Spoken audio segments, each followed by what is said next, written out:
reshaped once your competitor comes in with a development which is yours plus one. N plus 1, N plus 2, N plus 3. We have seen, right? Phones. Right? So you are working on some R&D. It is creating a certain value. Let's call it V1. You have a GTM process. Go to the market. You launch it into the market. A certain value is being delivered, right? But your competitor comes with V plus 2. What happens to your investment?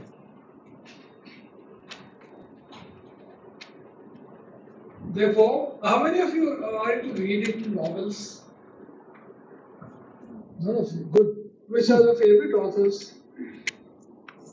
Okay. Who else? Which ones?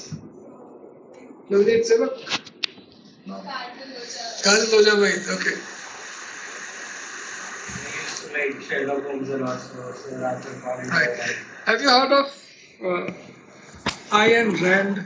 A-Y-N-R-A-N-D. Yeah? So there's this book called The Atlas Shrugged. You read it? No, you read it if you want to be in business. The gentleman knew what his competitors were doing. Something similar happened in Rajkot too, long back. I've known them, so I will not name the company or the founders. Very established public limited company into making of corrugated boards. Right? So as it happens, father had set up the industry, brothers then fought and they separated. So younger brother set up another factory, again in Rajkot. And I'm talking of early 90s when younger brother's factory was set up and it was getting inaugurated. So they imported the machine. They were competing obviously because that is the only knowledge they had. So, and on the day of inauguration, the electrician had made a mistake in fixing up the machine. So as soon as the inaugural switch was put down, the machine blew up. Cheda unda. Right? Within 30 seconds, the brother, elder brother, calls the younger brother. Elder brother was not invited. Right? Which means somebody from younger brother's factory called him with, he said, out and he kind of pulls his leg. Allah छेड़ा तो जो आना हुआ कि वो fix करना है तंदोषों करवाना तो The point I'm making is the brother has already planted his informers in his would-be competitor. Father paisa aapya and younger brother chose the same industry, unlike Anil, who went into what was then supposed to be new age industries or sunrise sector. Sunrise sector is a sector where the returns are more than average returns of all the sectors combined. Elder brother was in stable sectors. So the take home from this novel of Atlas Shrugged by Ayn Rand is this. You have to keep a tab on what is happening in somebody else's R&D pipelines. So when you are going to be a business person, it is going to be much more than doing R&D. You have to keep watching what others do. You'll have to manage a lot of people. Choices are two. You may choose to set up a production factory, which means you will be dealing with a lot of laborers. You will be dealing with factory inspectors and giving them cash covers. I hope you know all the realities. So there's a lot of underhand dealing, you have to give a lot of bribes, and no grant covers it. And you can't even write it down in the chopra. Otherwise you will be in trouble. Or you may set up a lab. If you are R&D oriented, you keep on creating intellectual properties and then you license it. Right? So there you are dealing not with laborers, you are dealing with PhDs like you. Right? So you are on the same wavelength. And the way you converse is perhaps more sophisticated, but egos are super inflated. So if you are able to handle that, it's better to set up a lab and get into licensing business, making money through licensing, selling IPs, then managing laborers and factory inspectors.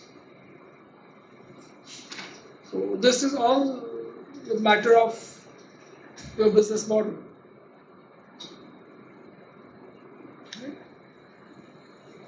In both the cases, you will have to think through what value you are going to offer to the target audience, which means first of all you will decide who is going to be your target audience and what value you are going to add to them.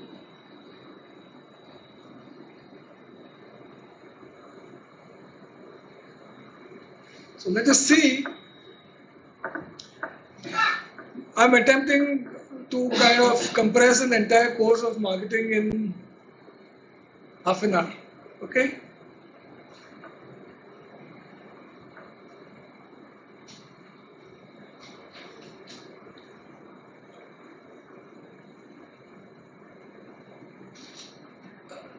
Before I go ahead, there are a couple of things. First is pain point that you must identify, and before that is target audience.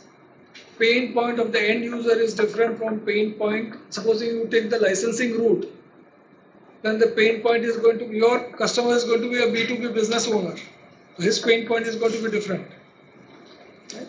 Having decided who is the target audience, what is the pain point you are addressing, and then you need to work out what is the KONU.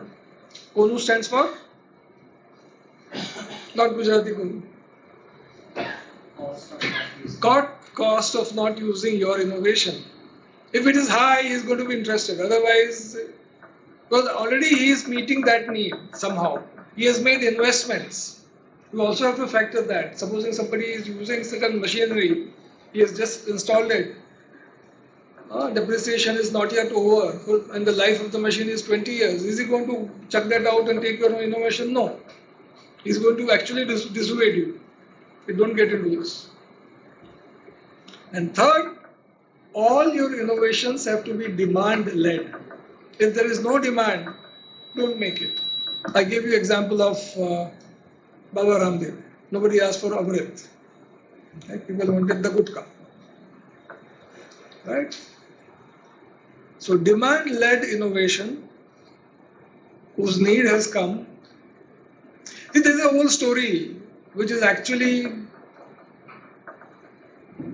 not very revealing, but somebody has tried to complete it. That some salesman went to an island and there he saw Aborigines all barefooted. He was a shoe salesman, so he comes back and reports to his company that nobody wears footwear there, so there is no market need. Somebody else goes and says huge market need because nobody is wearing, there is no competition. Now somebody from marketing, perhaps a retired marketing professor, has extended that story. He says that then his marketing manager goes there. But he realizes, yes, both the salesmen were correct. But then we'll have to teach them that they need to wear footwear. So that communication, marketing communication, will require certain advertisements. Therefore, this much of cost of advertisement to generate a demand which will lead to sales of our footwear. Then Vice President Marketing goes. Then he calculates the profitability. Because Aishwarya is not going to advertise for free. Or Padukone these days. Right? So there are different lenses of different powers that you will have to use once you start looking at the market, like your microscope. And every time you look from a different lens, you will have a look at a different type of reality. And that is what you need to do before actually you start working on your product. Unless you are in a comfortable position where money is not a problem. Like once upon a time Anil was. He inherited a lot of things. So he could do. He made a strategic mistake of entering into all new industries. The markets were just evolving. They were not mature, not proven. Needs were being shaped. Right? So theoretically, everything was perfect. Returns were going to be fantastic. Then he became a bankrupt guy. So all you need to be worried at this stage is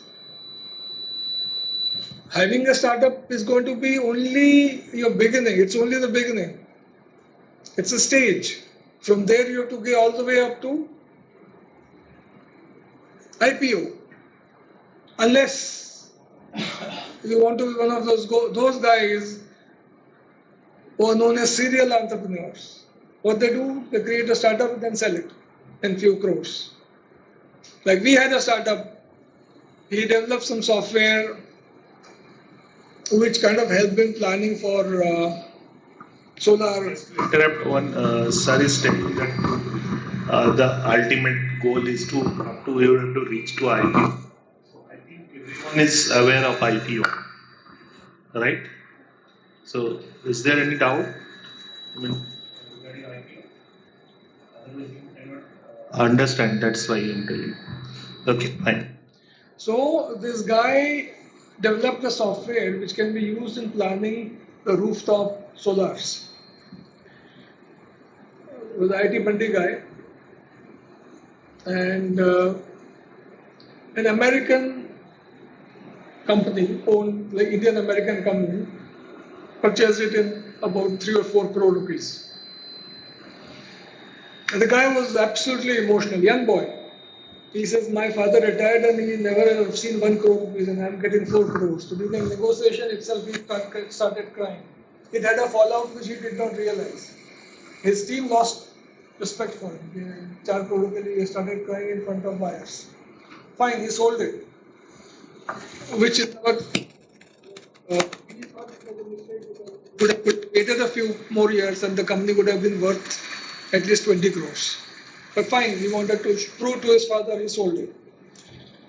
That company, American company said, okay, we have our facility in India too and it's in Bangalore. So from Noida, you move to Bangalore.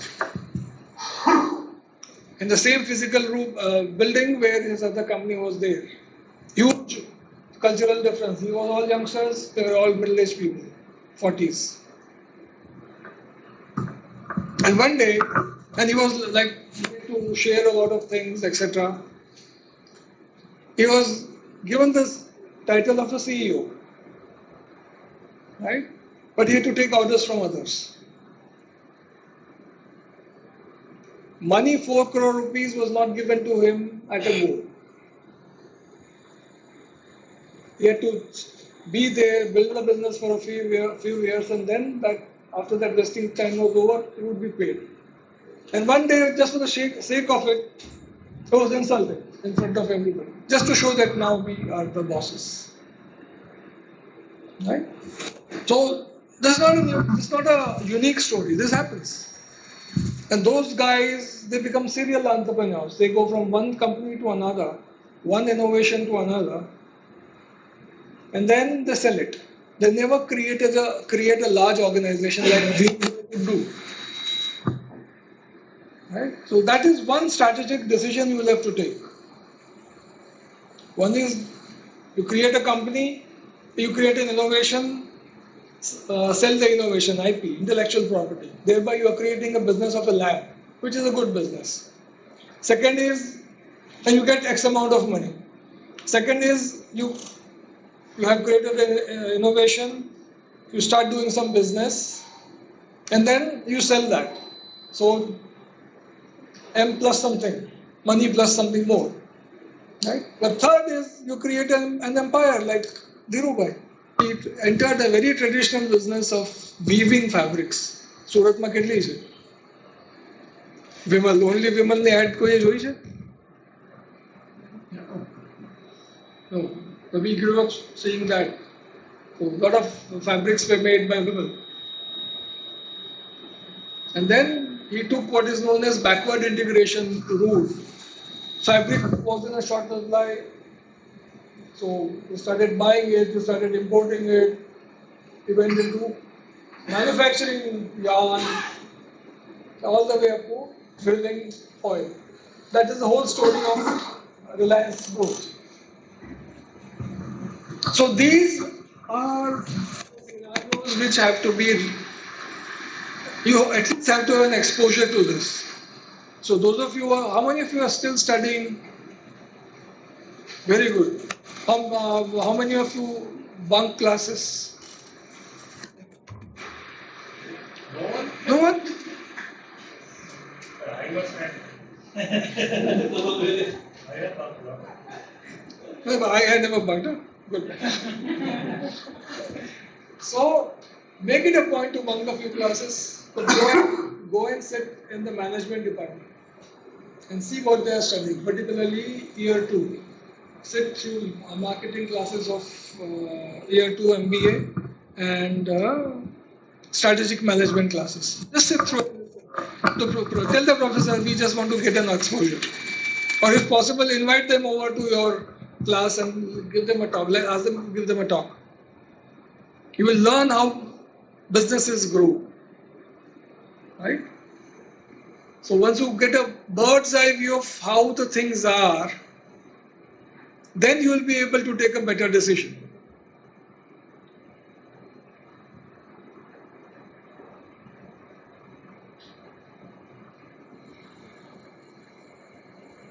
This is the only definition that I'm going to put, so don't be bothered.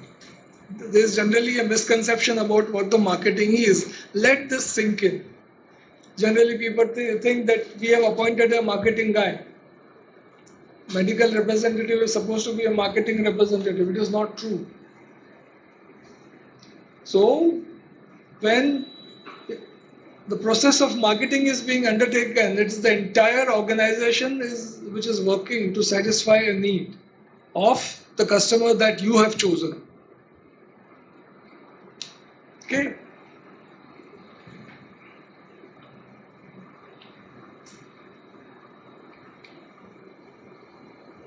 Anybody recognizes this sign? Pi? Yeah. So in economics, this stands for profits. Right?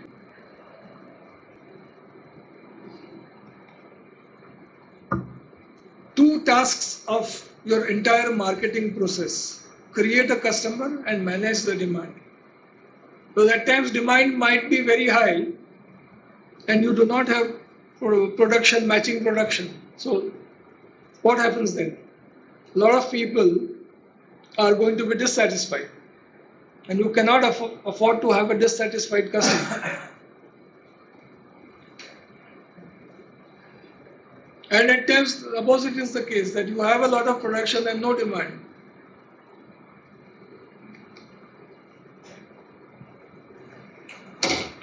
Do you have an idea? All of you have a lot of ideas about the product, but as far as the value proposition is concerned, as far as the customer is concerned, do you have answers to this? How does your customer look like?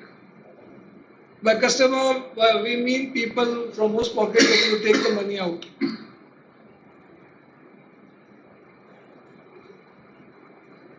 What does your customer look like? What is he anxious about? Which solution is the best for him? And what are the parameters of the solution? At what price? See, any need, people always fulfill their needs in some way or the other. If the product is not available, now something else is available. Where Volvo bus is successful in India, we are generally considered to be very price value conscious people, right? And Volvo buses are very expensive. Compare them to GSRTC buses. Why are they successful?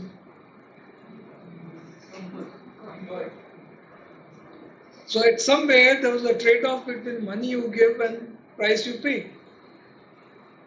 So that became the point of differentiation. We have money more, we charge more, but the differentiation is that you have an air-conditioned bus, no dust, right?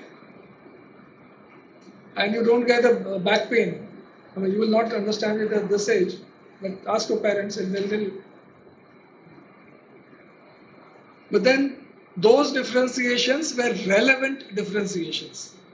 Like in a hall full of youngsters, if the only differentiation I have is there's no back pain, I'm not going to sell anything because none of you are going to have back pain. Right? So the differentiation has to be relevant. Relevant to whom? To the chosen target audience. So when you have POP and POD in place, what is generated is value proposition. Right?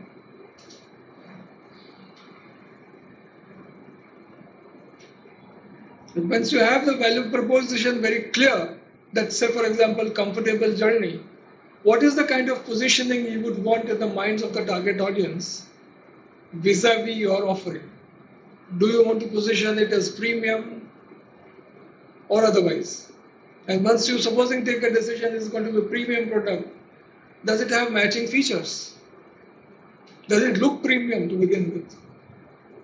If somebody or is it how is it priced? You want the positioning to be premium and it is available at a very less price. If you go to a shop and he sells you a Rolex watch in 100 rupees, what are you likely to think? Either it's fake or stolen one. Right? Features as well as price has to be matching. And therefore, and also distribution channel. If a Rolex watch is available at Panwala, again you will think, chori ki to nahi hai.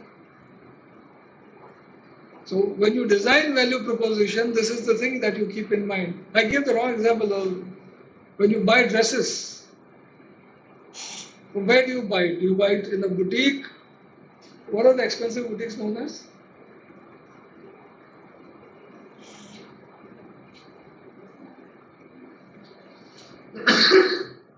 आप लोग भी सीख लो.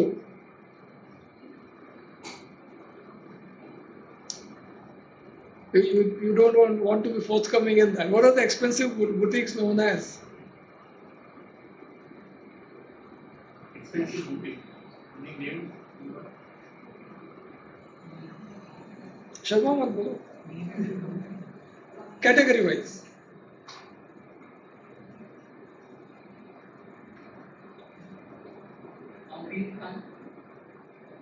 Amin Khan. Ritu Kumar. Achha, those are labels. Sabyasachi labels. Yeah. So they have the boutiques? Okay. Right. So why is Sabyasachi a Sabyasachi? Unique designs because of its unique design, fabric, quality.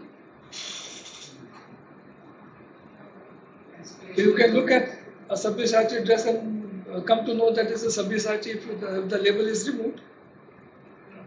No. Okay.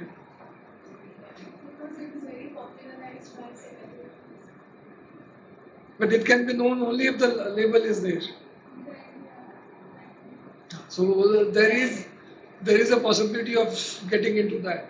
Because the only differentiation is that kagaz ka label. Yes. Kagaz ka label. Which means there is a possibility of breaking into that segment.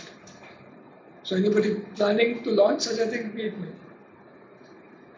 But the differentiation is not felt. It's only seen.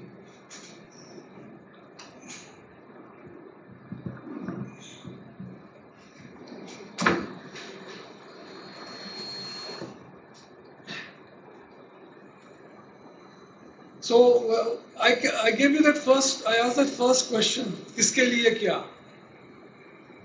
You have to select the people you want to sell to.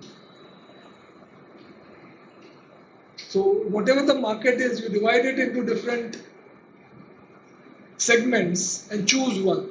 And then there, as we were just discussing, you choose a position, whether it's going to be premium or not. And then these are the 4 variables you have in mind. Just to add in here for a technology driven startup, there is another one additional variables. Often one is the इसके लिए क्या, which is the end user. Another is a use case because some technology has multiple use cases also. So together it comes. The target customer and the use cases. Maybe the target customer is same and the use cases are different. So this is also another extra parameter. Yes. There is generally a huge confusion in this term called business model. People confuse business model with distribution strategy in many instances. So please realize that business model has three variables. It describes the value proposition which you have defined with POP and POD, right? Which activities, which business activity will generate that value for the customer, and what are the revenues and cost structures. It's a business model is a tripod comprising of these three things. Value creation, value configuration, and value capture.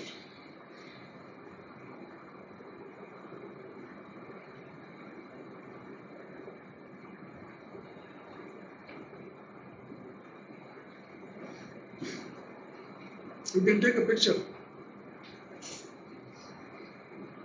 And this slide is on the computer here, so you can ask for a copy also.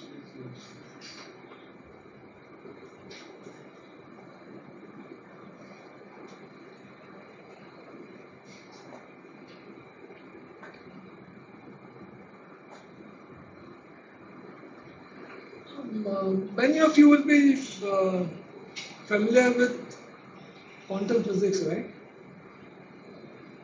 What is it?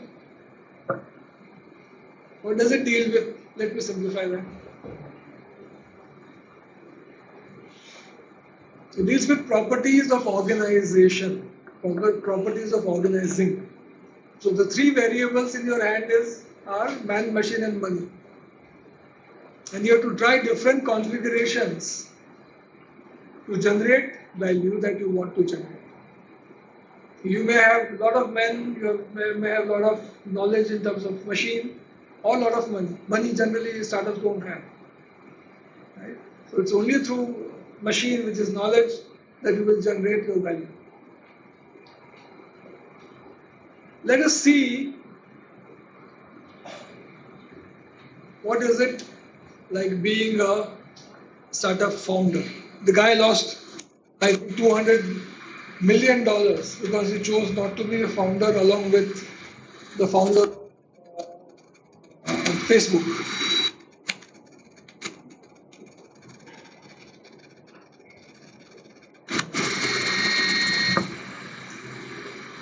So,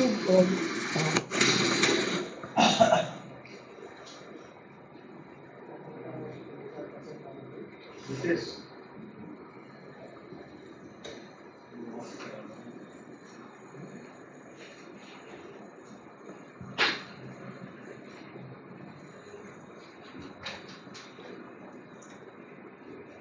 Working for Microsoft cost me $200 million.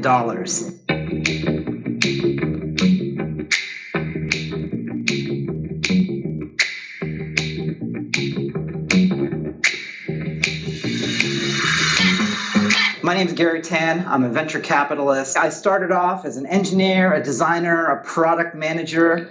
If you're new to this channel, I'm here to teach you all the things that I learned the hard way, starting with the most painful lesson, which cost me $200 million.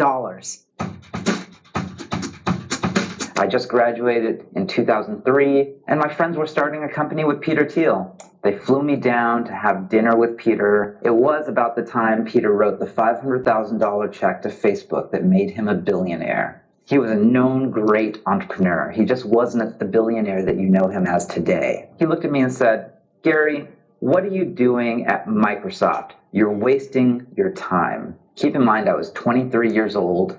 I didn't know anything about startups. I didn't know anything about finance, and I definitely didn't know how these things got started. He said, "Gary, I'm so sure this is the right thing for you. You need to quit your job right now." He asked, "How much a year do you make at Microsoft?" It was $72,000 a year. Really the lowest of the low coming right out of college. He got out his checkbook and wrote me that check. He said, Cash this check, quit your job. This is a zero-risk opportunity for you. I said, thank you very much, Mr. Teal, but I might get promoted to level 60 next year. Whoa, whoa. See that guy right there? Looks like he's hit rock bottom. Well, that guy's actually me. Big mistake. This mistake cost me $200 million in equity, at least. Palantir is now worth $20 billion or more. I did end up joining as employee number 10. I got to build one of the major product teams from scratch. I learned a lot, and it still worked out. But this is a story that you should keep in mind as you think about where you want to work. There are lots of reasons to work at Facebook, Apple, Amazon, Microsoft, and Google. I actually turned down a job interview with Google in 2004. But at the time, and this is what most Stanford engineers thought, it was obviously useful, but it wasn't clear that it was going to make money. In 2019, it's hard to believe any other company other than Google is going to make money.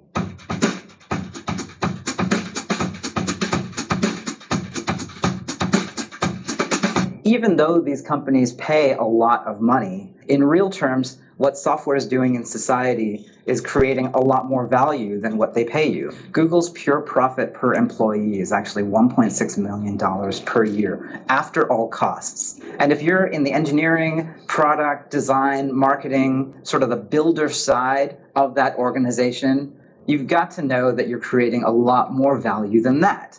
Possibly 10 times, maybe 100 times that value. And the only way you can really access that is by owning equity. And that means either being a founder or working at an early stage startup that gives significant equity. My friend B. Jordan of Shelf Engine here in Seattle actually said it best.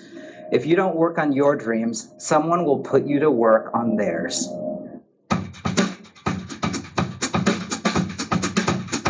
Here are the pros. You get to ship products to millions of people. That is pretty cool. 2, it's very stable and you get to learn some of the best techniques on how to make products for people. That's really important. 3, you're going to meet a lot of really smart people, some of whom you may want to co-found something with in the future. Obviously, there are lots of downsides. If you like to make something new, it's a lot harder to do that in a big organization. You have to be good at negotiation. You have to be good at getting favors from other people. You have to be good. Those are really valuable life skills, but they are a separate set of skills from being great technically or great at building product. And you should probably be aware of how you spend your time, especially when you're young. Do you want to maintain the status quo, or do you want to make something new? The 2 things I really like about working for smaller places or starting a company is you get very direct access to users and customers and their problems, which means you can actually have empathy for what's actually going on with them, and then you can directly solve it. That cycle is so powerful. The sooner you learn how to make that cycle happen in your career, the better off you'll be. If you can make software and make software for other people, the outcome truly is hundreds of millions of dollars worth of value if you get it right. That's what I'm here to try and encourage you to do. I'm not really saying that you shouldn't go work at a big tech company. I am saying you should probably leave before it makes you soft. Don't make my mistake, make all new mistakes.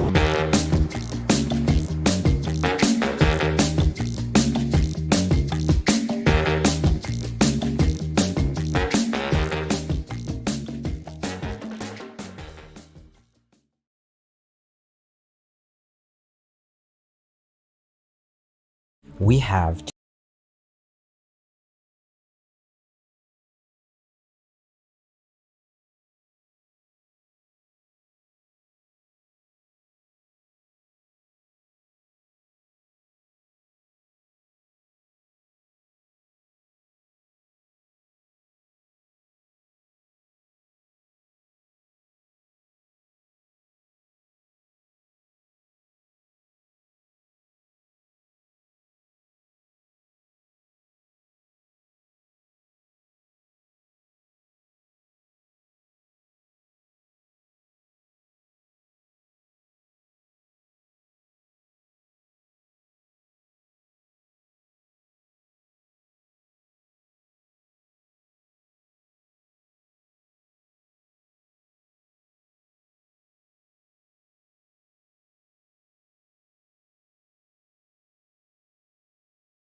play the game wrong. First off being not rolling the ball in the right place. One of the things you'll notice in this game is that you have to be on the lookout for the best areas. The best founders are actually doing this constantly. One great exercise I encourage every founder to do is this. Go into your calendar right now and ask yourself, for every hour that you spend, is it in the search for customers, colleagues, or capital? And are you spending too much time on one or the other?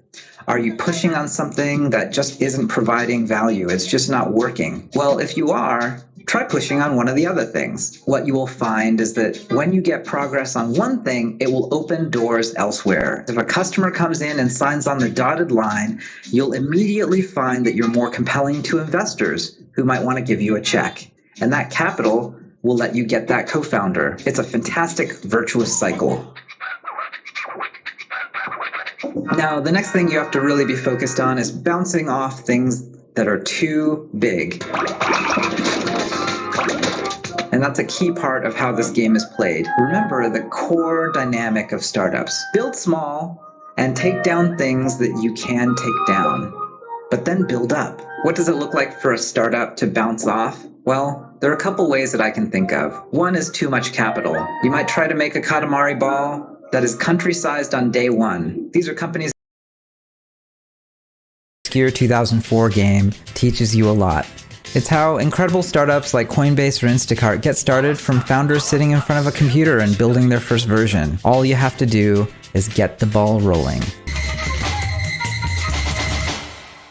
Thanks for watching.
This obscure 2004 place.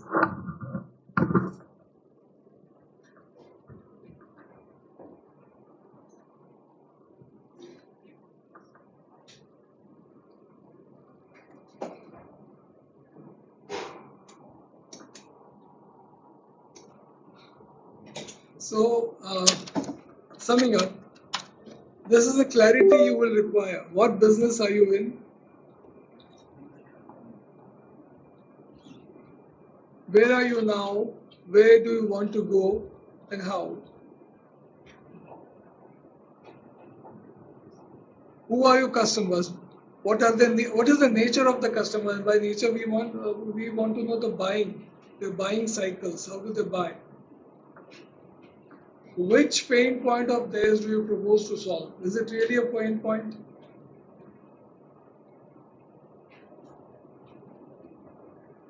This is a homework for you.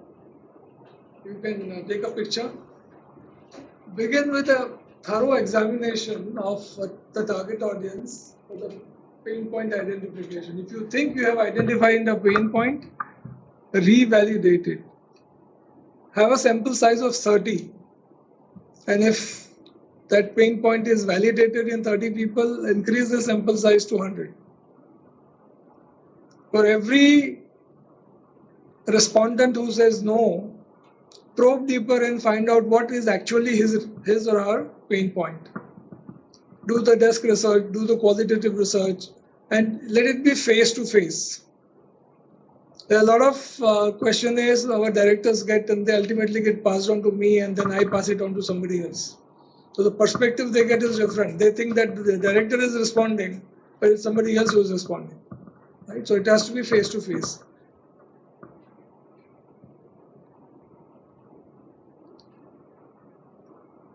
And if you're pretty confident that you have identified the pain point when you are revalidating it, identify who will be the first 10 buyers of your product. Like people develop their entire products, MVP is done, everything is done, and then they'll say, we do not know who's going to buy. You should have at least 10 buyers in mind.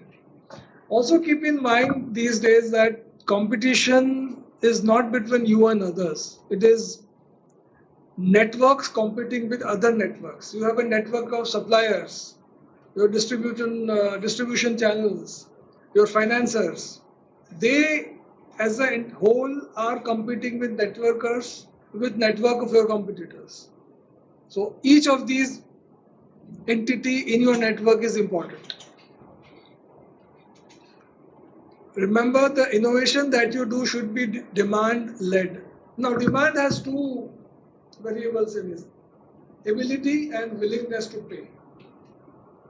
Like supposing somebody tells me that you travel from Ahmedabad to Aurora daily, it takes about 3 hours. Would you like to have a helicopter? So I'll say yes. Then the next question, if he asks, can you afford it? I'll say no. So the demand does not exist. Right? Also, the same question is put to Anand Ambani, he might still say no because he has another 10 helicopters already there. So ability and willingness to pay both have to be examined. And at times it has to do with the terms of the pricing. Remember 3 things: pain point, cost of not using, and demand-led innovation. Now this last sentence has particularly to do with our kind of incubators. The project rooms that we have are the mini labs that we give. They are all air conditioned. And outside temperatures is 45 plus. So every time we say go and validate, go to the market and find out, meet some customers, the startup founders normally think of immediately something pops up in their head and they have to do some R&D work in the lab. Consequently, the entire grant is spent and they have not gone to the market. Let that not happen with you. You begin with the end in mind, go to the market first. What is it that they want? Develop only that and give it to them at the price they want and make some profit. Thank you for your time. Any questions? Any specific question or do you want to discuss with your So thoughts? that we can discuss each of your projects. We would want you to, like, if you have anything, any clarifications needed, ask them, and then we'll have one-to-one presentations of the projects you have in mind in So context of the presentation. at this point, I want to mention one thing, that in consecutive sessions and consecutive meetings, we might be discussing more detail on it. First and foremost, sir, I know that they are very much at preliminary stage in considering entrepreneurship, especially in technology-led entrepreneurship. So few things that we need to rather understand. So when sir was telling that you had to end up into an IPO, so which brings to mind that you need to first understand, we call it a startup's life cycle. A startup life cycle starts from a very ideation stage, and during the journey, basically it majorly relies on the capital appreciation. It is not by a dividend value. So now how you see that my company valuation is this, my company valuation, how? Because you do not have at that time a book value, only IP value you are having. So the end point is either it is an acquisition or merger, or you will end up in the IPO. So startup life cycle is one aspect. Second aspect is de-risking of technology. De-risking of technology, not only technology, there are main three type of risk has been identified.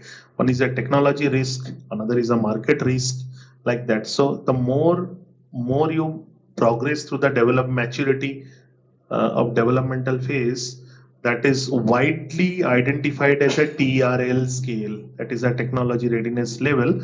Although I personally believe it is not a complete one, because TRL doesn't entertain the market variables.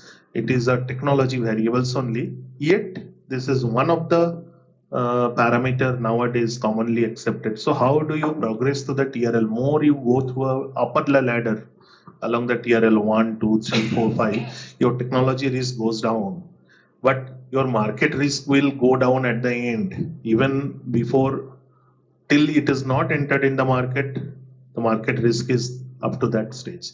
So all this is a matter of categorical discussion, and how do you fit all these canvases, all the frameworks to your project in the subsequent discussion.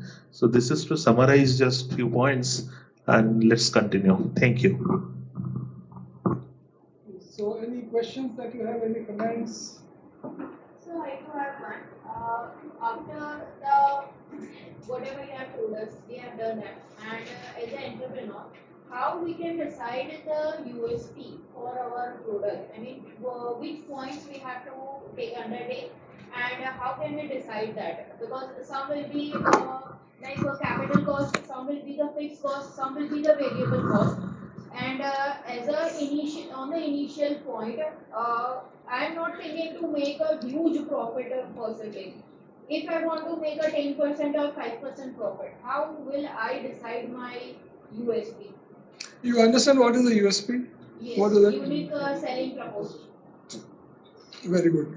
Look, so it is going to be in context of the target audience and what he is buying, Yes. in context of the pain point. How is he satisfying that need today? Where is it that he is not satisfied? If the product is okay, is the after sale service not good? Is supply not consistent? If things have to be imported, are there issues at the port? Therefore, he is missing his production deadlines. You need to find that, and that will become your USP if you are going to meet that. So it all begins with point of parity, and therefore the point of differentiation. So when you are building that customer value proposition, USP automatically is built in. Right? But it will begin with your understanding of the pain point, or let me put it, dimensions of the pain point of the target audience. Just to add one point, at which stage your product is? So it is only the problem I have identified, So and I at have this just. stage, it is more appropriate to define the value proposition first. And nowadays there is a bit misconception or oversimplification between a value proposition or USP. In my opinion, for a technology-led things, USP comes later, as Sir told, that you define the value proposition, USP will automatically come from them. And value proposition has three variables, three parameters rather you need to consider. One is user experience, another is a pain point, and third is often in some perspective there is a gain creator approach also that has been introduced. Even there is not a typical pain, that you can add some value, as given an example that why people are taking a Volvo bus, because they are also having a seating arrangement. Your normal bus is also having seating, but they have added some value over that, and the pricing is made according to that. So these 4-5 parameters consider and create a value proposition canvas fast. USP will be derived from that value proposition canvas only. Also, that concept of CONO, cost of not using. The cost is not necessarily has to do with pricing. It could be cognitive cost of searching of which are the other options available. So when you are investigating CONO, you will also find a gap which can become your USP. And those multiple USPs then add up to the CVP. And calculating a cost is also important parameter. I find, sir, in many of the initial day startup, they confused with pricing and costing, and costing is not calculated at that, I mean, appropriately at the initial stage. They are considering majorly the raw material cost, but cost has different component, you know. So cost calculation is a critical thing that has to be done in a very appropriate way.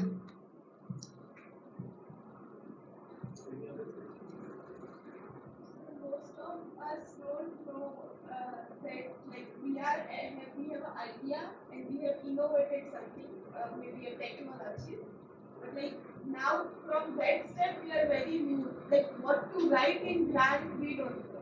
How to pitch grant we don't know. So if you See, can list out the steps. Before pitching of the grant, I would suggest don't be dependent on the grant. Number one, whatever you are planning to develop, is there any buyer ready in the market today? Is he so much in the desperate need that he is willing to give you an advance?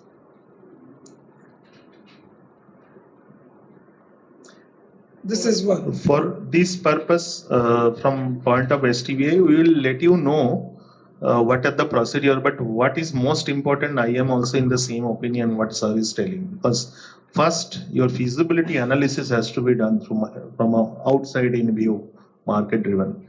But how, yes, from the technical side, how to write a grant, we are having I mean, it is not having any single thumb rule.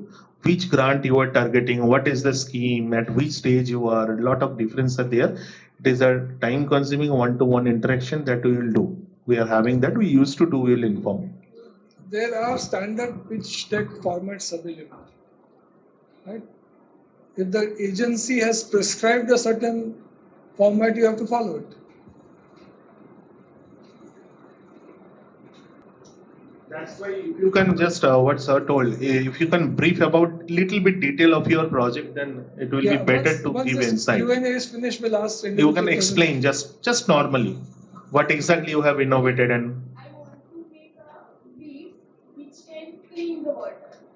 Like if it is a pesticide in it or a diesel in it. So I have a technology of that beads. So like if I give you the 100 gram of beads, you can clean 1 liter of water. how? So like beads contains particular enzyme which is normal. So like that enzyme will degrade the chemical components in a carbon, hydrogen and nitrogen, which is non-toxic materials. So like that enzyme has the potential to break down the bonds between chemicals. So this is the Residual enzymes, if you add to the water body? So the enzymes would be trapped into the beads only. So आपने दे दिया पानी में, फिर उसके बाद enzymes का क्या होगा? It will be degraded. No, enzyme will be trapped into the beads and beads can be reused. Okay. With lesser efficacy. Okay. So source material, this enzymes has been collected. So like nematodes are the organism from which I have extracted those enzymes. And like my next step is I want to make that synthetic enzyme. I have a module of that enzyme. So like it's a large scale. So nematode is not a matter of consideration here. Just I will synthesize that. Like in the yeast I can introduce that gene and I will have the enzyme. So it's a kind of natural chemical. So what are the other solution available to clean up the water bodies right now? There are physical filters are available. So how your innovation will be giving a benefit about filtering?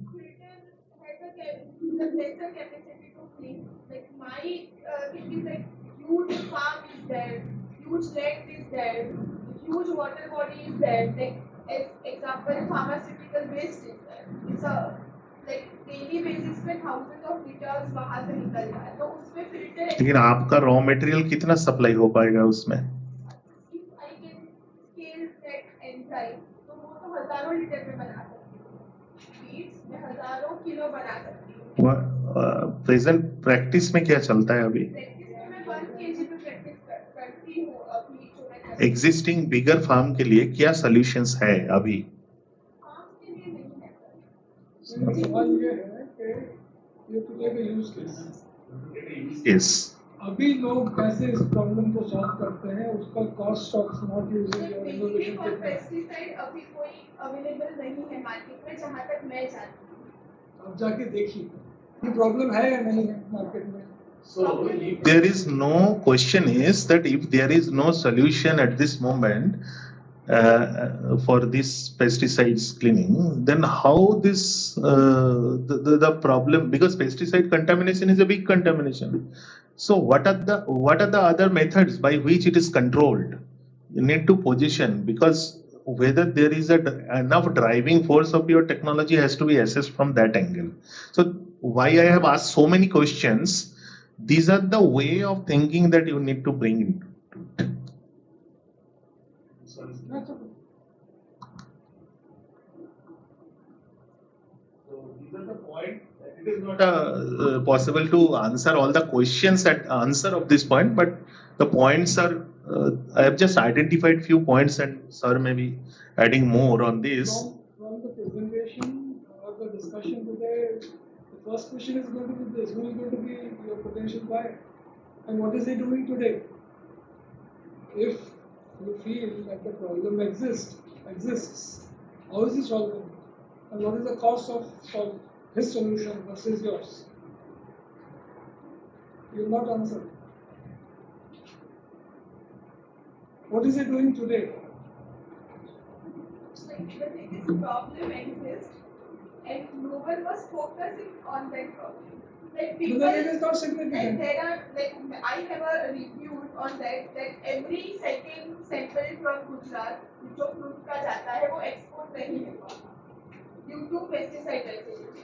Mangoes से शुरू करके आप grapes, watermelons देख लो वो वहाँ से वापस आती है due to pesticide. In my experience in STBI, I accept your point, but there is a bottleneck. In all problem you cannot target, because the problem those who are facing, they may not realize that it is a solvable problem at all. So that has different drives. You need to create awareness to them and all these channels. But this is not directly curated problem exist.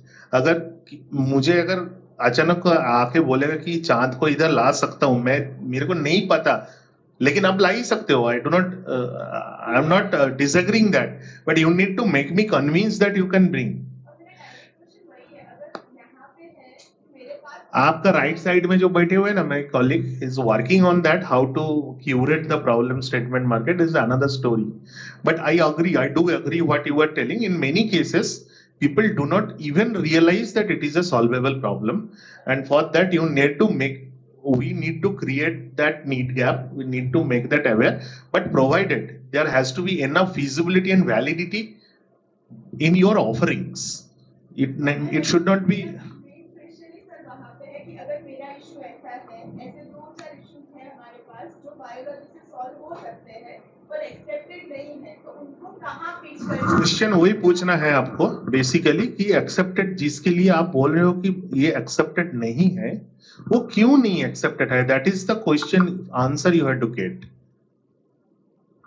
आप जिसके लिए बोल रहे हो कि it may be solve through biology but it is not accepted, but why it is not accepted, this why has to be answered.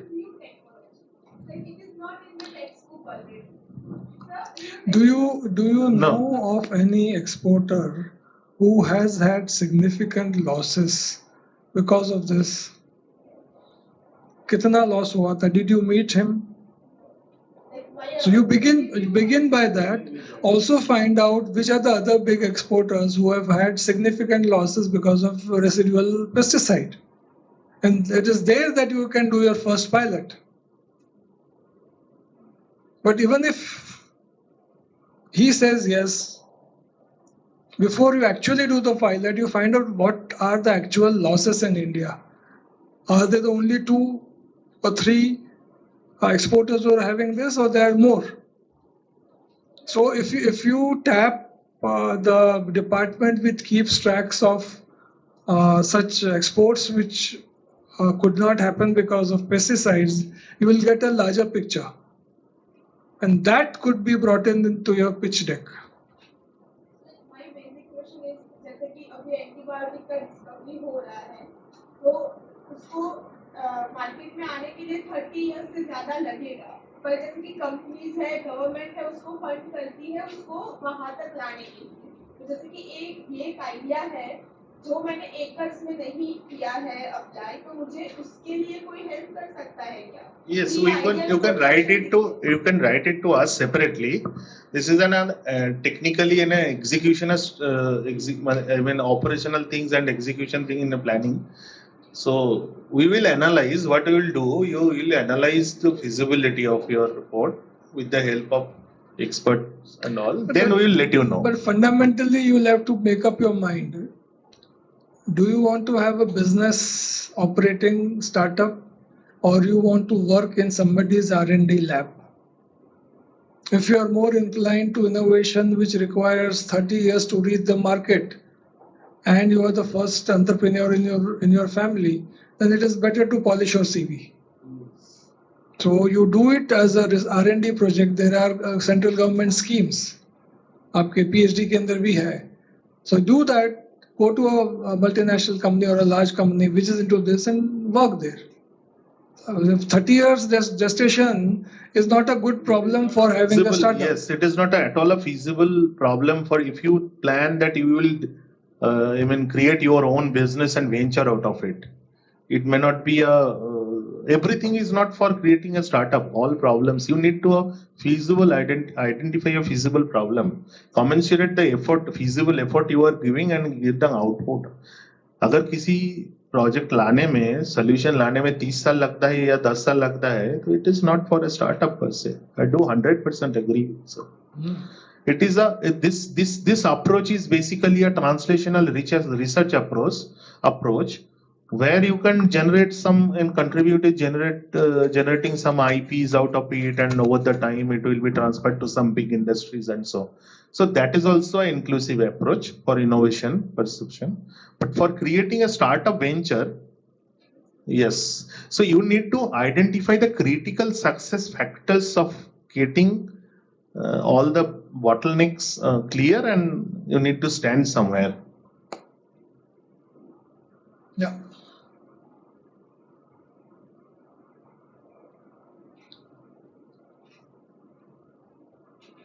So I like to interact with you regarding your project, like that water trading, because I'm just telling that yes, the broader domain is important definitely, because many of the drives are going on differently. But present contemporary approaches, which is known as a state of art approaches, has to be analyzed. For example, you told that it is a chemically synthesized enzyme. What happens? One fine morning, the same result is achieved by through microorganism consortium, even not by enzyme. You will be known here actually, because you cannot compare the cost of applying a whole organism and isolating them. That is my benefits like जो microorganism से जो technology use होती थी उससे 1/10 खर्चा होता है जब मैं निमेटोड से काम करती हूँ. हो सकता है, but we need to get deep dive into it, and few iterations will be required. So, any other comments, points, questions? So what we can do is each one of you now, your question.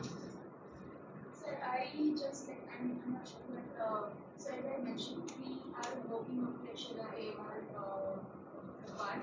So specifically, we deal with extreme resistive organisms. We have created RT-PCR based way for the detection of KP and which resistant genes are present. So we have a kind of panel which detects and which says which drug is resistant in this particular.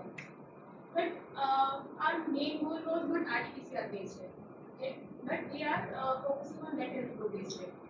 So we have for lateral flow, we first need to see whether it is working on RT-PCR or not. So it is working, and now we are focusing on lateral flow. But for now, we do not want to patent it because like the final product is lateral flow. That's why. So I don't know, like in the best approach, or should I go for patenting first and then go for the second part? So, sorry. Go ahead. So, getting patent until it is commercialized, is a liability, it is not an asset. This is a bottom line I am telling you first. So, patent, as per the Patent Act and patent rules, what happens, the moment you file the patent, the countdown starts. You have to publish in certain 18 months or so on. And once the moment you publish, it is in the public domain information. So now you have to analyze at which stage you are here standing and optimum time when you should file the patent. This is it. So with this much of information, it is very difficult to predict without knowing at interactions. But we are having certain trainings and IT attorneys there, and we can discuss with that. That is the broad thing is this. Right? But before that, I have a question that if you had to do RT-PCR thing, spending time for doing RT-PCR when you will not going to develop RT-PCR kit, what is the scientific requirement? So, sir, basically, artificial based kit is comparatively cheap for now than lateral flow. How I do not know. And artificial, like the master mix and everything which we use for artificial, it's comparative because we get it in bulk order. So, it is comparatively cheap again in compared to lateral flow. And additionally, in lateral flow, we have Yeah, how this is calculated? Because a unit reaction cost of RT-PCR, is it really costing low than lateral flow? so lateral flow, with lateral flow, we are implementing RPA based system with lateral flow, which is isothermal amplification. So in lateral flow, we do not need PCR machine at all. Yes. PCR will be done, like the amplification of the gene will be done on room temperature only, no thermal block is required. Yes. So for that, we need a specific type of master mix, which is possible. That is the only only reason you adopted the qPCR route first. Yes. But why are you spending, because you have spent double the amount of time. I mean, you were doing something, you want to do something.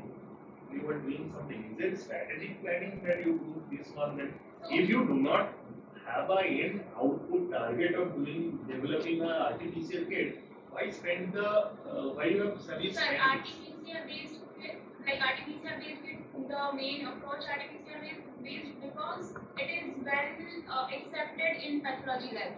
Now you don't want to commercialize that. Because other kits are available based on So RT-PCR. here I think the point I wanted to bring to your attention, that planning has to be very clear in order to save a time. In order to save, if you want to develop a kit that is easily detectable, irrespective, you need to have a clear answer why it is isothermal or why it is both way I am open. And you have to adhere to that. Accordingly, IP strategy has to be built. Right? And it is just like a lock and key type of hypothesis. You build some amount has to be usually protected through IP and some know-how is never disclosed. So that is the ideal scenario. So now you have to plan in a very, now you don't think that I have built up something else and I will build up another. Anyway, if I can understand your detail, because possibly in coming days, we are having certain other queries now. Dr. Ghanshyam, we are having certain other queries also in pipeline of IP clinics related. And Dr. Priyanka and Dr. and so we are already QPC. You just give a query about your thing. I have applied on this lateral flow system for TCDC presentation now. Right? In this In the second. lab side. So you have got it? The first round we got clear, second round, and the last round we got asked to come to the GDRC. Okay. So And you then- have applied to the center, NSC. Yeah. So when starting building a startup, how would I come to know that मेरा जो startup का idea है, उसके लिए कितना founder सही है या फिर मुझे ज़्यादा चाहिए कंपनी के लिए, optimizing मैं कैसे करूँ? Founders, Yes, मैं को founders. How would I optimize my team? you have to take up people with complementary strengths. Too many cooks spoil the work. But Normally, a good VC will look for two founders. एक को कुछ हो जाता है तो दूसरा तो है. So if you are a technical guy, go for somebody who is good in marketing. 90% of the startups here, number one will is for marketing. Right? So have a complementary co-founder, somebody who complements your strengths in building the company. And question is that Competency, complementary or conflict, it means C को देखते हैं. second question is that I'm working on a particular project which is commercially available, readily available. You're working on the एक ऐसा product है जिसमें commercial readily available है, सब जगह पे अवेलेबल है, university available. But I am creating something which is क्या बोलते हैं बायोडिग्रेडेबल है या फिर ग्रीन है, सस्टेनेबल है, बट उसका जो कॉस्टिंग है, प्राइसिंग है, वो थोड़ा उससे ज़्यादा है as compare to commercially available. तो उसको मैं एज अ इवन प्रोडक्ट करके मार्केट कर सकता हूँ, तो मैं कैसे कह सकते हो प्रीमियम, लेकिन Value उसको proposition क्या है? That is again what sir told. That is important. why will people buy it? क्या वो जो तीन कारण है उसमें से एक रेगुलेशन था. Is regulation making it compulsory for people to buy it? If no, why will they buy it? So एक आपने और- सिगरेट पीते हो आप? नहीं पीते. गुटखा खाते हो? अच्छा, सिगरेट का पैक देखा है? हाँ आजकल फोटो कितने अच्छा आता है उसके पीछे. फिर भी लोग पीते ही हैं. एडिशन So, या एडिक्शन प्रॉब्लम हुआ या रेगुलेटरी तो प्रीमियम में जाएगा. अगर नहीं है तो then why will people buy it? इस केस में So there will be a segment of people who are very discerning. If you can identify them, उसके लिए दे सकते हो साइकोग्राफिक सेगमेंटेशन. वो करके अगर आप उसको आइडेंटिफाई करना बहुत डिफिकल्ट होगा तो वो लोग बाय करेंगे. इस केस में मैं एक क्वेश्चन नोट आपको देना चाहता हूँ कि there are whenever you do startups, you are deriving some value proposition. There are two types of benefits that usually seen in business. One is the private benefit, another is the public benefit.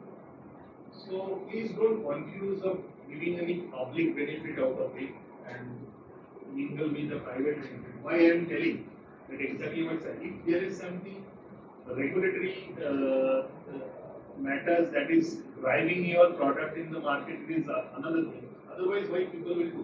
But in the private benefit, आप ये नहीं कह सकते हो अभी कि देखो भाई मेरा प्रोडक्ट यूज करो ये एनवायरमेंट के लिए बहुत अच्छा है. नो वन यूज करो. आप मुझे आके बताओगे कि आपके लिए कितना अच्छा है, देना है.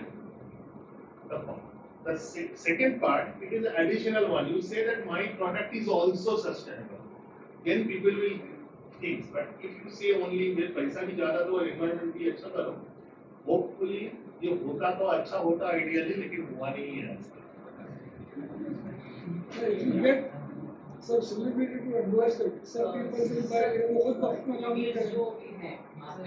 It's an example, right? Sorry? EVs, vehicles. It's an example, right? Of what? आप environment को बचाओ बस करो आप. अगर EV का रनिंग कॉस्ट 400 लीटर 400 रुपये पर आवर होता है. Would it be successful? Indian अगर आप उसका प्राइस देखो, आप 10 साल में आप कुछ 6 लाख रुपए कुछ पेट्रोल बचाते हो, आप उसके 7 लाख रुपए को एक्स्ट्रा पे करते हो. This is the time of this- at the end, This is you're why. paying advance. This is why.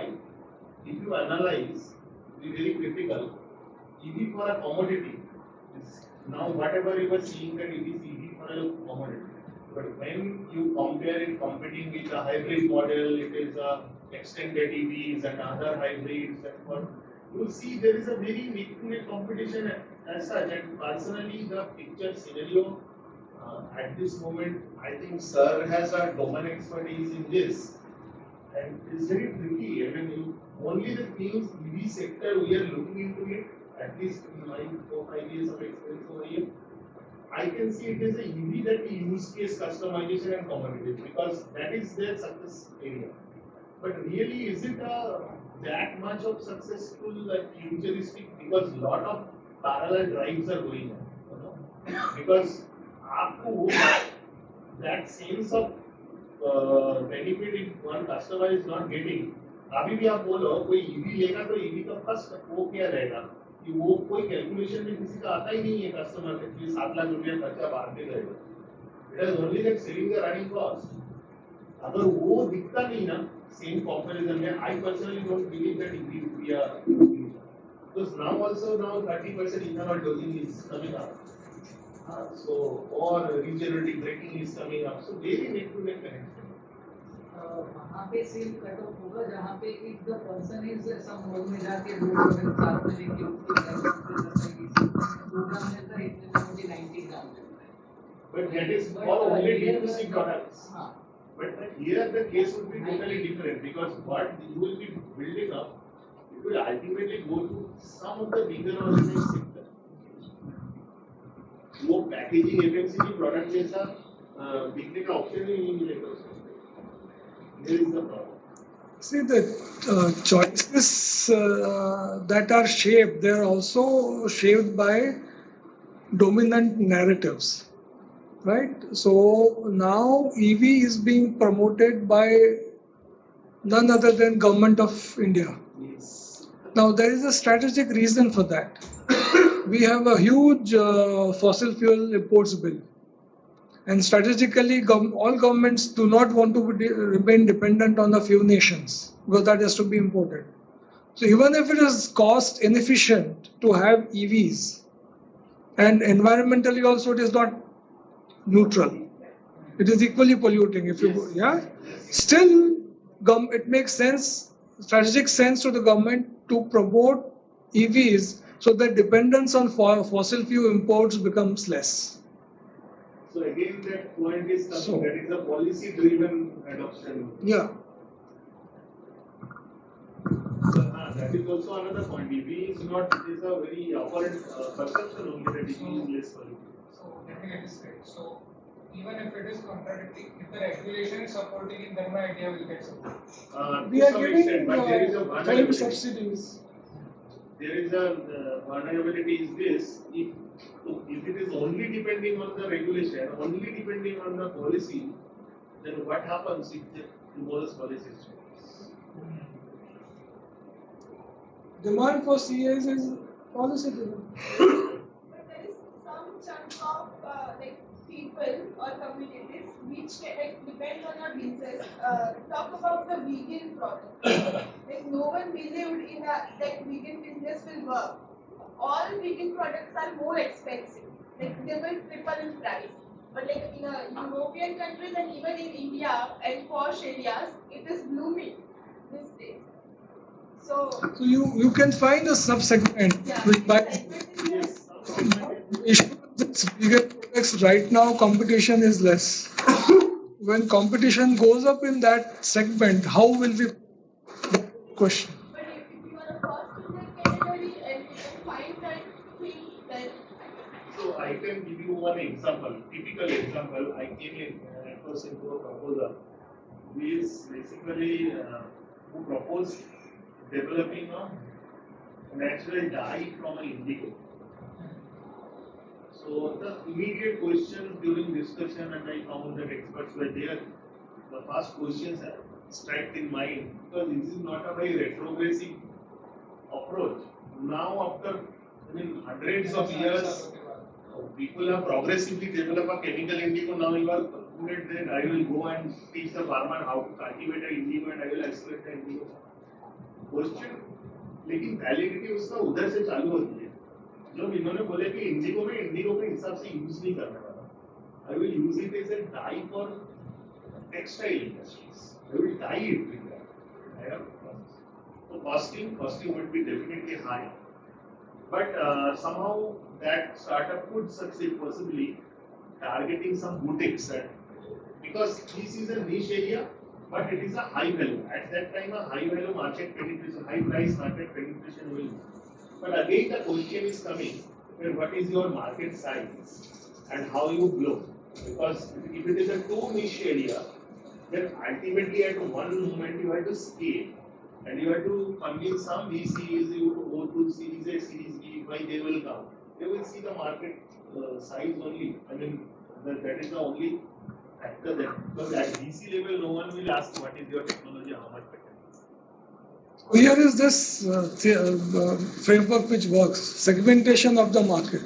So you will always find some niche segment which is interested in what is generally referred to as ethical.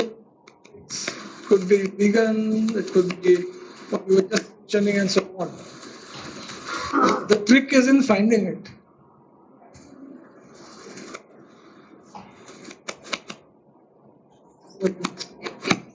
Sure.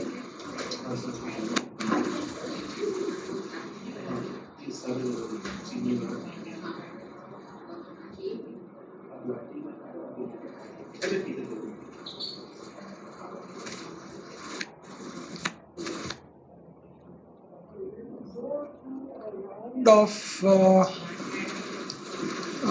your ideas and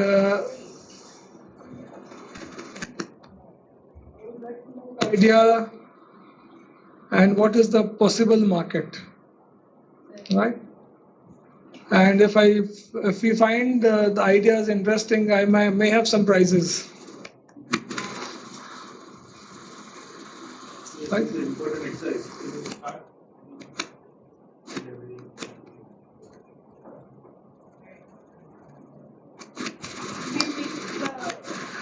I would want, I'm suggesting that we could go through your ideas and in context of the market and how are you going to market it.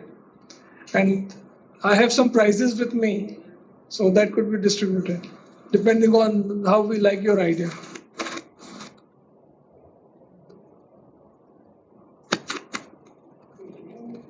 We started from. Start from this side. Yes. No one. Don't shy. You start from one corner, so nobody is missed. Yes, please. Language variable मत समझिए, आप किसी भी language में मतलब तो understandable है उसमें बोलेंगे चलेगा.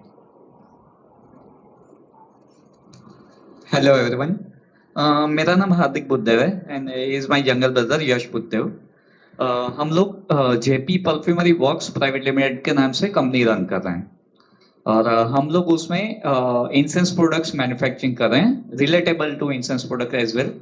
हम लोग अभी फ्लावर रिसाइकलिंग कर रहे हैं, काउडंग रिसाइकलिंग कर रहे हैं, उसके रिलेटेड जो भी प्रोडक्ट्स मैन्युफैक्चरिंग हो सकते हैं वो सब कर रहे हैं.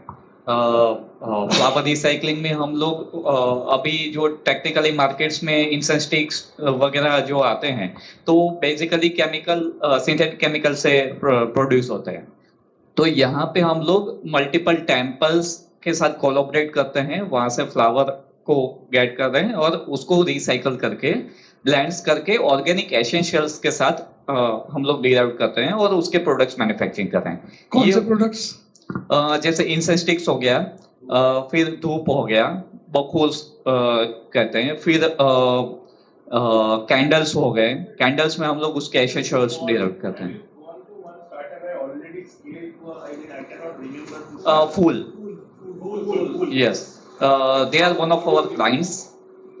Yes. Actually, Krishna Kala, Fool, Nirmalia, one of the clients which are Nirmalia, they are visible in Shark Tanks. So we are innovators in multiple.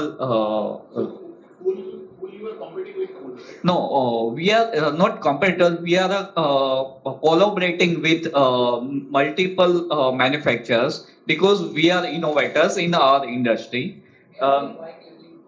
Actually, we are white labelers also, and we have our own brand also. Basically, we are third generation in these segments. But from 5 to 6 years, we are innovating something different from existing industry.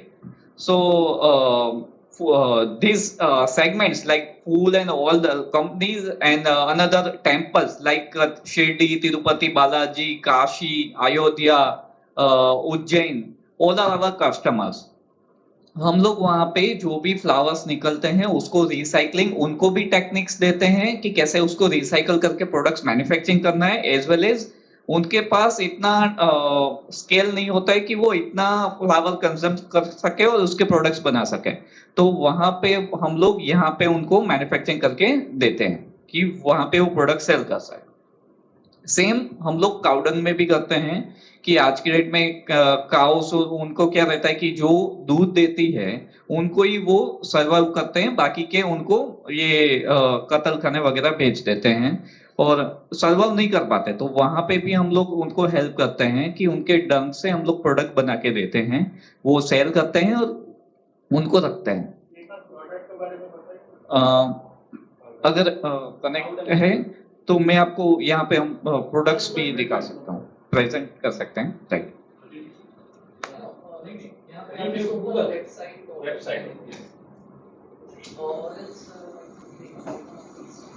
हाँ, और आप Instagram भी open कर सकते हैं। Sorry, हाँ, Baroda based ही है। और हम लोग एक्चुअली बेसिकली हम लोगों का होम टाउन जूनागढ़ है। तो एक ग्राउंडेड एरिया से हम लोग बिलोंग करते हैं। 15 ईयर्स से हम लोग बड़ौदा है और यहाँ पे ही हम लोगों ने प्रोडक्ट इनोवेट किया है। यहाँ पे हम लोगों का 2 मैन्युफैक्चरिंग यूनिट है ऑलरेडी। ट्रेडिशनल बिजनेस को हम लोगों ने इनोवेट करके प्राइवेट लिमिटेड में कन्वर्ट कर दिया है और उसको इनोवेशन की साइड हम लोग लेके जा रहे हैं।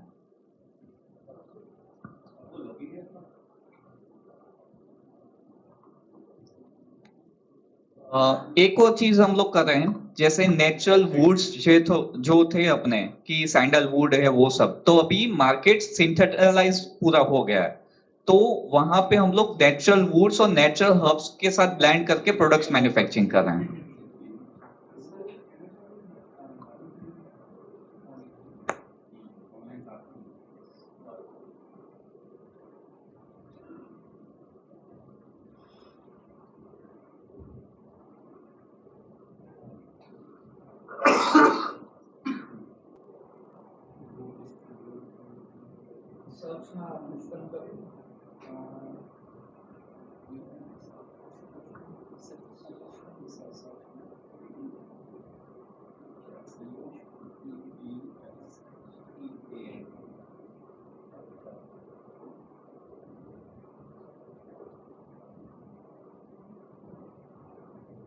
So it's our Pushpan brand, which are manufacturing by recycled flowers.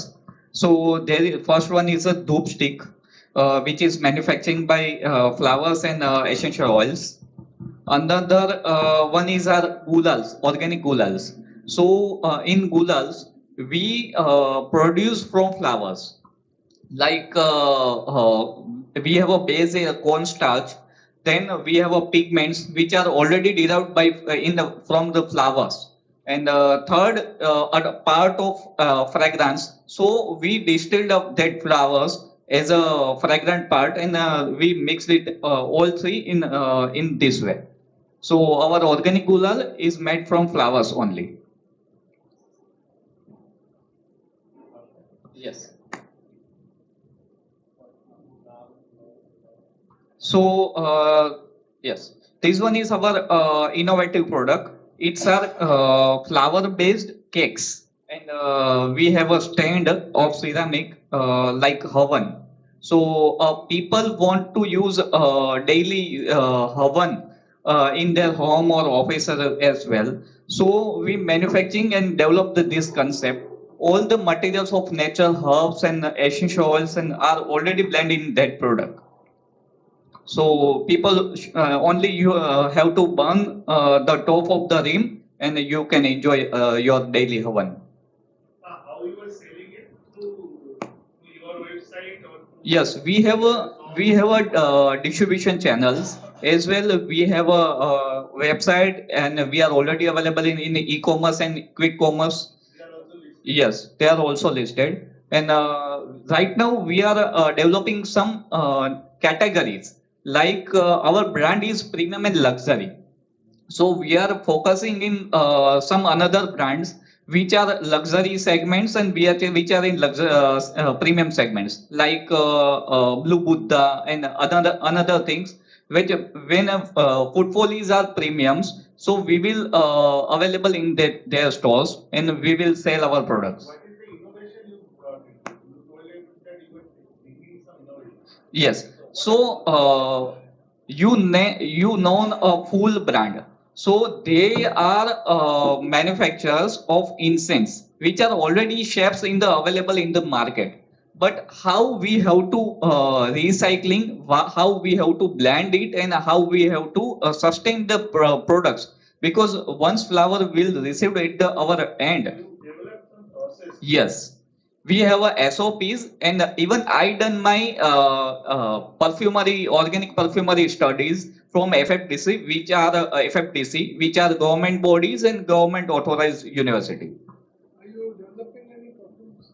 Yes, even I'm a perfumer, so we develop many things and we innovate many things. Sorry. Is it there on the website? Yes, there are something. Even I showed organic gulal, which is developed by us and which is not available in the all over the world. We are only available who process these things. Have you developed any perfume? Eh, yes, fragrance perfume. So we have a chapri pasama Instagram ma. This, I am in touch with Or you can some say other startup also which is based in South India, not cool. yes. They are also in essential soil and Yes, we have essential oils. essential soil, and it's the same product category. Yes, but in the perfumes, almost are alcohol-based perfumes. So we developed something new. This in my pocket. This one is coconut-based and beeswax blenders. These are available like with other brands. No, these in these era, solid perfumes are available, but with these components, they are not available because in coconut oil is a cold pressed coconut oil, and another beeswax is a natural one. So people are using solid perfumes from petrochemical product. It's a petroleum jelly, so it's harmful for us. And this product is vegan. When did you complete your I done my FFDT studies in 2012 batch, and Tiwari was there, right? sorry. Dr. Tiwari was there. Yes, no, Dr. Tiwari is not my because director of FFDC. Uh, there is Shukla sir. He is also available right now, and he is personally touch with me. Even there is 4 5 staffs. I mean FFDC principals and all are known with me. So, which non-alcoholic perfume are you developing? Actually, we are not developing alcoholic based, but non-alcoholic. Yes, ethers we already manufacturing for our products, and even we have a corporate gifting. We also doing corporate giftings. So yes, कौन सा है विकास है इधर? yes, there are. मैं दिखाता हूँ उसका एक वीडियो दिखाता हूँ जो हम लोगों ने किया हुआ આપણે corporate gifting ના જે organic ethers નું તે કર્યું એનું તે કરી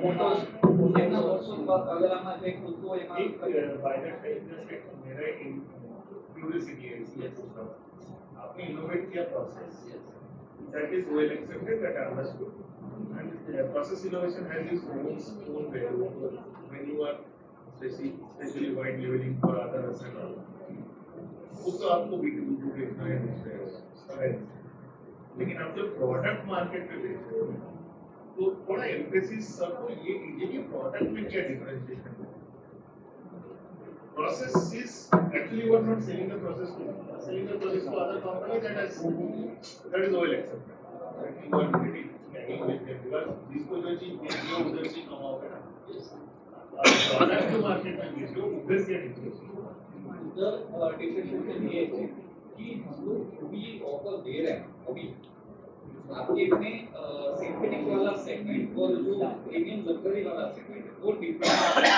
हम लोग क्या कर रहे हैं कि हम लोग को फ्लावर इंग्रेडिएंट वाला जो सेगमेंट है जिसको ऑर्गेनिक भी चाहिए उसको 0% सिंथेटिक चाहिए उसको ही हम लोग सेल आउट कर रहे हैं यहाँ पे जितना भी केक्स आपने जो देखे हैं तो केक्स ऑल ओवर इंडिया में हम लोगों ने ही मैन्युफैक्चर किए आज के डेट में उसका मशीनरी पार्ट है वो हम लोगों के पास है और लार्जेस्ट स्केल में मैन्युफैक्चर है जो अभी तक कोई कर नहीं सकता तो हम लोग इस प्रोडक्ट का डेवलपमेंट से लेके जैसे यमुना बोला कि अगर हवन करना है तो वो एक स्टोरी है कि उसको कैसे यूज करना है, यूज कैसे उसका मशीनरी है, वो सब हम लोगों ने ही रेडी कर एक चीज मैं बोलना चाहूँगा कि हमारी जो मधुमक्खी है वो सारे फूलों पे जाती है, लेकिन कुछ फूल ऐसे हैं जिनकी खुशबू खूब अच्छी लगती है, जैसे ओनियन है, और ओनियन का pollination has to be done because इसमें अलग अलग उसके वो, अगर पॉलिनेशन नहीं होगा तो बीज सेटअप नहीं होगा। तो देयर आर सम सेंट्स जो अगर हम उधर रखें तो उसके अट्रैक्शन के कारण वो उधर आते हैं, तो वो आप डेवलप कर सकते हो। मुझे सिर्फ एक अट्रैक्शन मालूम होना चाहिए कि कौन सा वो अट्रैक्ट हो रहा है, तो सेम वही प्रोडक्ट को डिस्टिल करके वो वहाँ पे हम लोग रख सकते हैं। हमसे क्या चाहिए, मेरे को मधुमक्खी मालूम है वो तो नहीं मालूम। वो जो चाहिए basically the basic science behind it, yes. What are the fragments? क्या कौन सी फूल का फ्रेगनेंस